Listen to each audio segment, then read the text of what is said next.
मंत्री, तो उसे ताहिर हुसैन का मामला आप ले लीजिएगा। ताहिर हुसैन उनकी पार्टी के एक सम्मानित पार्षद थे, लेकिन जहां पार्षद होने के नाते जहां पर पार्टी को उनके सामने खड़े होकर के उनकी वकालत करनी चाहिए थी, उनकी हिफाजत करनी चाहिए थी और सच्चाई से रूबरू करना चाहिए था, वहां पर 1 मिनट भी नहीं हुआ। वहीं पर जो है पार्टी ने अपना पल्ला झाड़ दिया। यही हाल इन्होंने संदीप वाल्मीकि के साथ किया। वो मंत्री थे, समाज कल्याण मंत्री थे, वो दलित समाज से थे, वो वाल्मीकि समाज से थे। उनके भी एक वीडियो आई, उस वीडियो की जांच पड़ताल किए बिना, उस वीडियो की सच्चाई देखे बिना केजरीवाल जी ने 1 मिनट भी उस विधायक को, उस मंत्री को, उस होनहार चेहरे को जो समाज के एक धरोहर है, बचाने का काम नहीं किया, बल्कि 1 मिनट के अंदर उसने पार्टी से निकालने का। देश की सच्चाई, सच छुपने नहीं देंगे। गरीब हैं। एक सवाल सर और है कि आपने जब ये बातें कही हैं कि दलितों और मुसलमानों के माने विरुद्ध बिल्कुल मानसिकता इनकी है। एक पिछली सरकार जब इनकी थी तो इनके बहुत कद्दावर मंत्री हैं सत्येंद्र जैन, इन पर कई आरोप लगे। ये ईडी का छापा हुआ, सीबीआई का छापा हुआ और क्या कहते हैं वो इनकम टैक्स का रेड हुआ और कई बातें सामने आई, लेकिन अचानक उसको दबा दी गई और पूरी पार्टी सत्येंद्र जैन के समर्थन में आगे खड़ी हो गई। मुख्यमंत्री बिल्कुल दीवार की तरह खड़े हो गए। तो ऐसा क्यों कि एक मंत्री के साथ खड़ा और दूसरा इमरान हुसैन के ऊपर आरोप लगता है, खाद्य आपूर्ति मंत्री, तो उसे ताहिर हुसैन का मामला आप ले लीजिएगा। ताहिर हुसैन उनकी पार्टी के एक सम्मानित पार्षद थे, लेकिन जहां पार्षद होने के नाते जहां पर पार्टी को उनके सामने खड़े होकर के उनकी वकालत करनी चाहिए थी, उनकी हिफाजत करनी चाहिए थी और सच्चाई से रूबरू करना चाहिए था, वहां पर 1 मिनट भी नहीं हुआ। वहीं पर जो है पार्टी ने अपना पल्ला झाड़ दिया और रिजल्ट ये हुआ कि ताहिर हुसैन को पुलिस ने पकड़ करके जेल में डाल रखा है। यही हाल पहले हमारे जो मंत्री रहे हैं, जो पहले मंत्री थे मुस्लिम समाज के, जो चांदनी चौक साइड से मंत्री थे, मटिया महल से, उनके साथ भी इन्होंने यही हाल किया था। यही हाल इन्होंने संदीप वाल्मीकि के साथ किया। वो मंत्री थे, समाज कल्याण मंत्री थे, वो दलित समाज से थे, वो वाल्मीकि समाज से थे।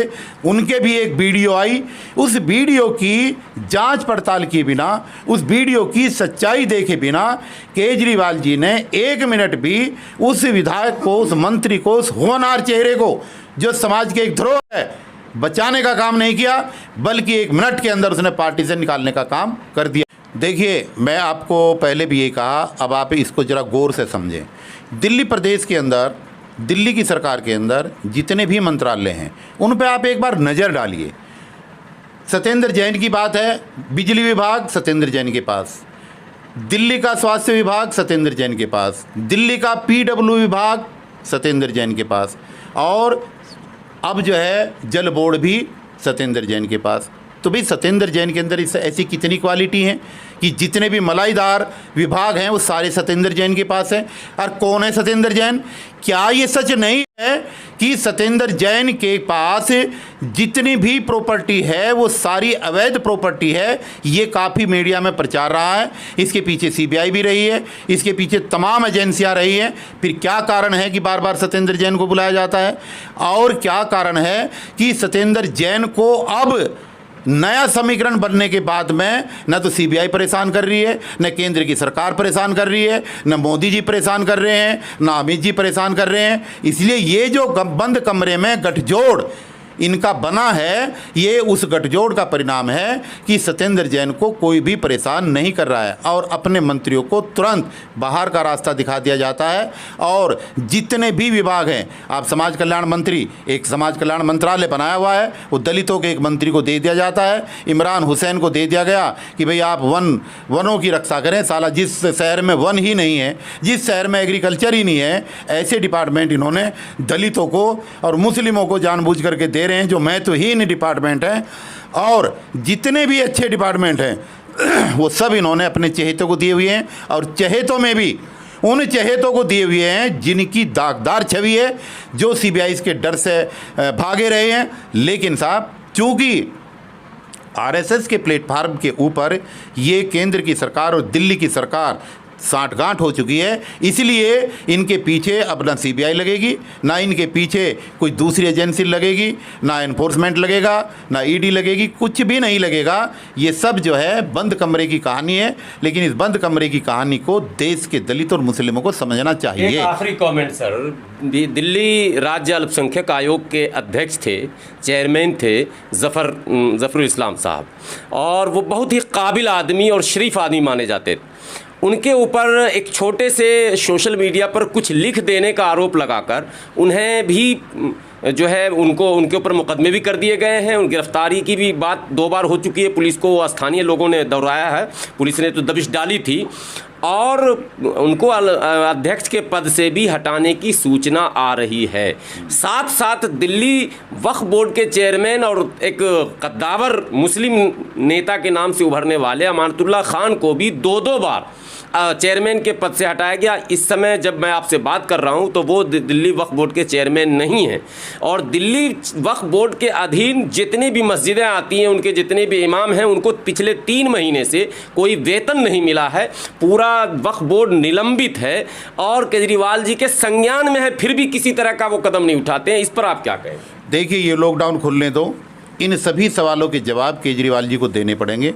उसमें अल्पसंख्यक आयोग के चेयरमैन के ऊपर की हुई अवैध कार्रवाई का मामला हो, चाहे वक्फ बोर्ड के चेयरमैन के साथ की हुई बदसलूकी का कार्य हो, और चाहे जितने एमएलए हमारे दलित समाज के हैं उनके ऊपर जो कार्रवाई हो रही है, जैसे आप घटना के ऊपर इंटरव्यू ले रहे हैं, इन तमाम सवालों के जवाब केजरीवाल जी से पूछे जाएंगे। और मैं तो ये भी कहता हूँ कि सवाल ही नहीं पूछे जाएंगे, उनसे ये सवाल पूछा जाएगा कि अगर इन लोगों के ऊपर कार्रवाई हो सकती है, अगर ताहिर हुसैन के ऊपर कार्रवाई हो सकती है, अगर अल्पसंख्यक आयोग के चेयरमैन के ऊपर कार्रवाई हो सकती है, उसको हटाया जा सकता है, अगर वक्फ बोर्ड के चेयरमैन को हटाया जा सकता है, तो सत्येंद्र जैन को क्यों नहीं हटाया जा रहा, जिसके ऊपर तमाम तरीके के आरोप, सीबीआई के केस और एनफोर्समेंट के केस हैं, जिसके ऊपर तमाम संपत्तियों के घोटाले के केस हैं, उस सत्येंद्र जैन को केजरीवाल जी क्यों नहीं हटा रहे हैं? ये सवाल जवाब होंगे। और ये सच्चाई है कि इस तरीके के केस होते रहेंगे जब तक समाज सजग नहीं होगा, संस्थाएं सजग नहीं होगी और सवाल जवाब करने वाला कोई नहीं होगा। जब तक सत्ता से सवाल नहीं पूछा जाएगा तब तक जो है इसका निराकरण नहीं होगा। पिछली बार 25 जून को हमने सत्ता को चुनौती दी थी, सत्ता से हमने सवाल पूछा था। आपको याद होगा कि देवली पहाड़ी के आंदोलन में 25 जून को जब हमने ललकार लगाई थी तो दिन के दिन सरकार ने हमें ऑर्डर करके दिए थे। तो मेरा ये कहना है कि दलितों और मुस्लिमों के खिलाफ इस पार्टी ने जो भी निर्णय लिए हैं या जो निर्णय लेने जा रही है और जो निर्णय आरएसएस के दबाव में लिए जा रहे हैं, उनके खिलाफ हम लोग सड़क पर मोर्चा खोलेंगे और सरकार से, सत्ता से सवाल पूछेंगे। उसमें हमें इस बात से कोई दात नहीं है कि भाई वो मामला आम आदमी पार्टी से है, या हमें इससे भी कोई मतलब नहीं, क्योंकि जिन लोगों को चेयरमैन बनाया गया है निश्चित रूप से वो भी कहीं ना कहीं उनके चेले चपाटे रहे हैं। लेकिन हमें इससे कोई मतलब नहीं है। मतलब इस बात से है कि हमारे लोगों को बलि का बकरा क्यों बनाया जा रहा है। हम इसका आवाज़ उठाएंगे। हम दलित आंदोलन और मुस्लिम आंदोलन को फिर दोबारा उसी तरीके से उठाएंगे जैसे पहले उठाते रहे हैं, और सरकार और सत्ता से सवाल पूछेंगे, निश्चित रूप से पूछेंगे।